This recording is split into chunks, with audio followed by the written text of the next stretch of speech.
I have a confession to make. But first, I want you to make a little confession to me. In the past year, I want you to just raise your hand if you've experienced relatively little stress. Anyone? How about a moderate amount of stress? Who's experienced a lot of stress? Yeah, me too. But that is not my confession. My confession is this: I'm a health psychologist, and my mission is to help people be happier and healthier.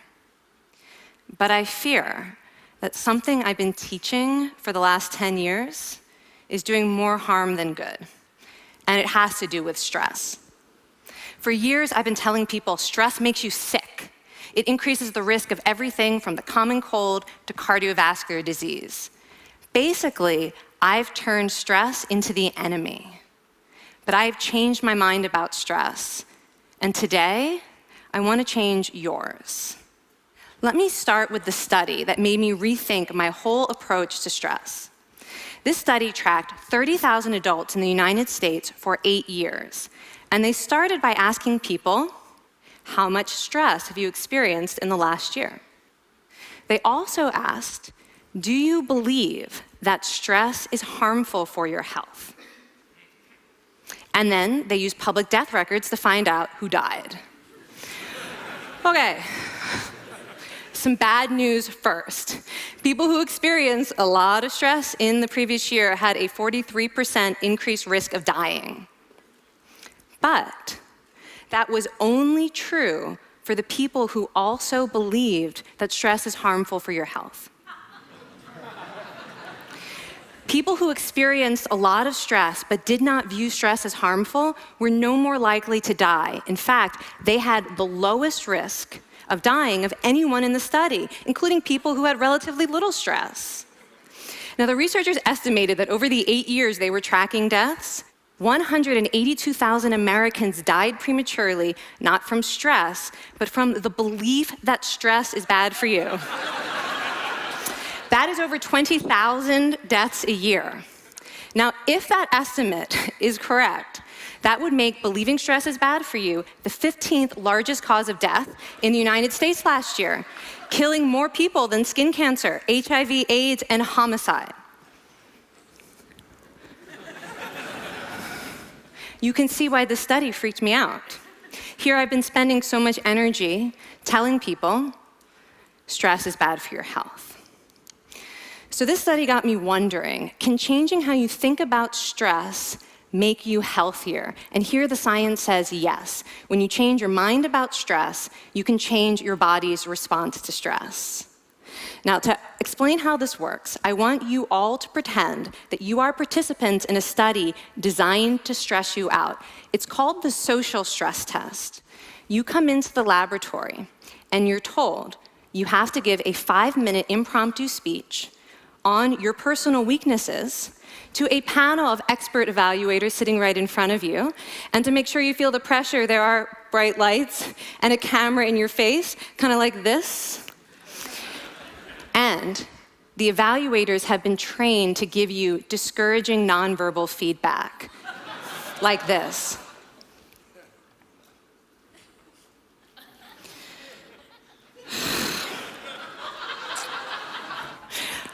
Now that you're sufficiently demoralized, time for part 2, a math test. And unbeknownst to you, the experimenter has been trained to harass you during it. Now, we're gonna all do this together. It's gonna be fun, for me. Okay.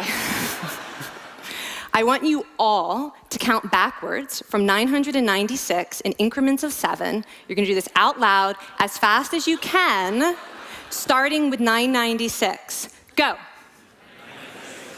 Go faster. Faster, please.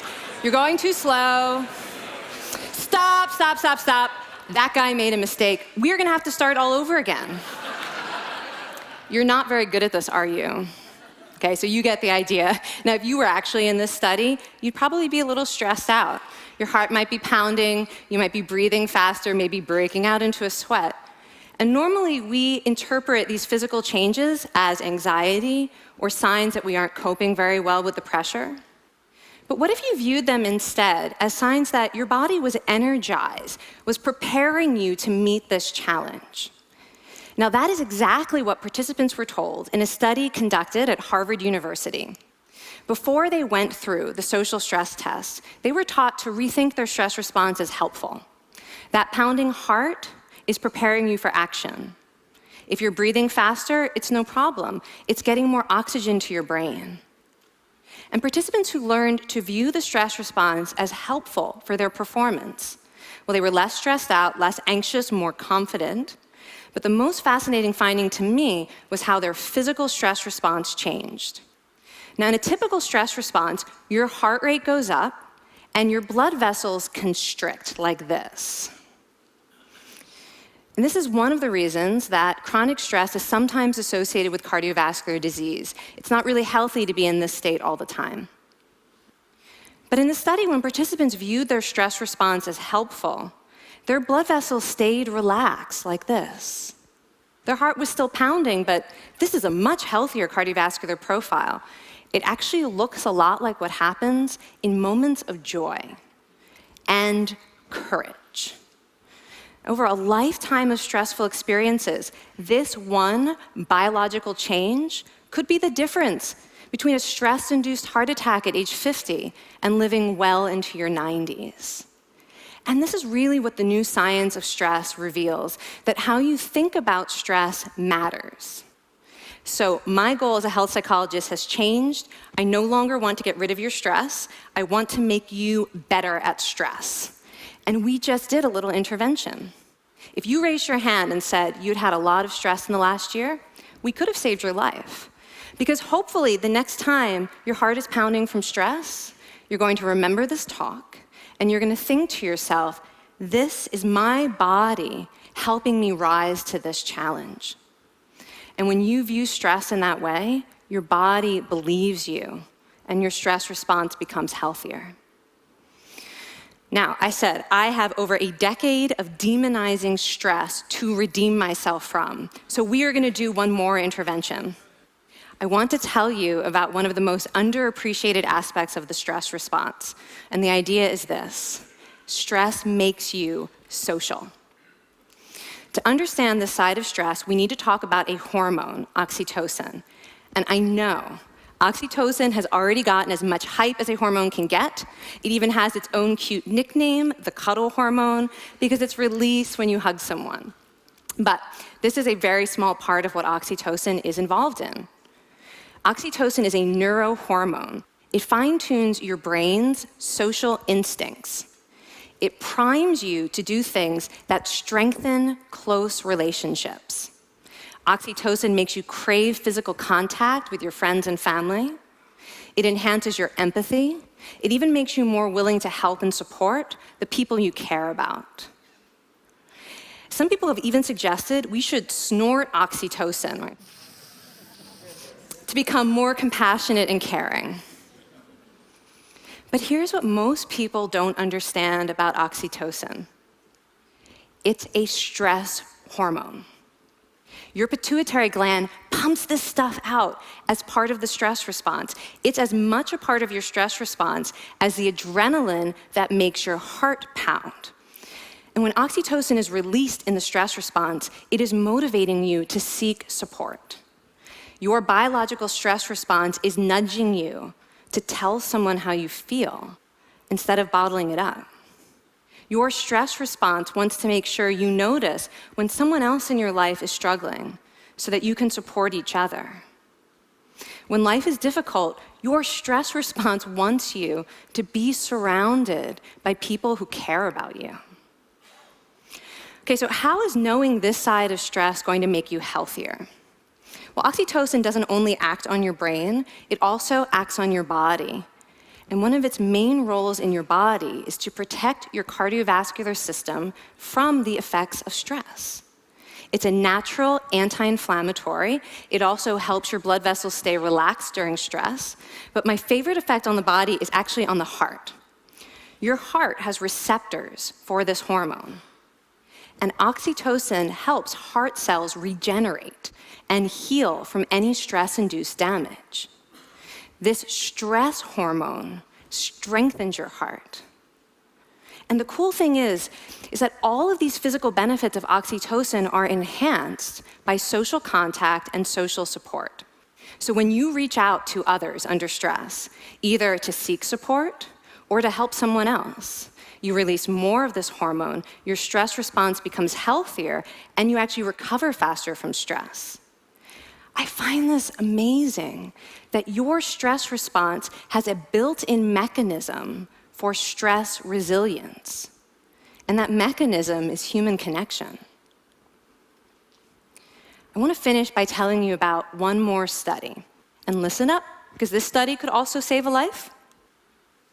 This study tracked about 1,000 adults in the United States, and they ranged in age from 34 to 93. And they started the study by asking, how much stress have you experienced in the last year? They also asked, how much time have you spent helping out friends, neighbors, people in your community? And then they used public records for the next 5 years to find out who died. Okay, so the bad news first. For every major stressful life experience, like financial difficulties or family crisis, that increased the risk of dying by 30%. But, and I hope you are expecting a but by now, but that wasn't true for everyone. People who spent time caring for others showed absolutely no stress-related increase in dying, 0. Caring created resilience. And so we see once again that the harmful effects of stress on your health are not inevitable. How you think and how you act can transform your experience of stress. When you choose to view your stress response as helpful, you create the biology of courage. And when you choose to connect with others under stress, you can create resilience. Now, I wouldn't necessarily ask for more stressful experiences in my life, but this science has given me a whole new appreciation for stress. Stress gives us access to our hearts. The compassionate heart that finds joy and meaning in connecting with others. And yes, your pounding physical heart working so hard to give you strength and energy. And when you choose to view stress in this way, you're not just getting better at stress, you're actually making a pretty profound statement. You're saying that you can trust yourself to handle life's challenges. And you're remembering that you don't have to face them alone. Thank you. Thank you.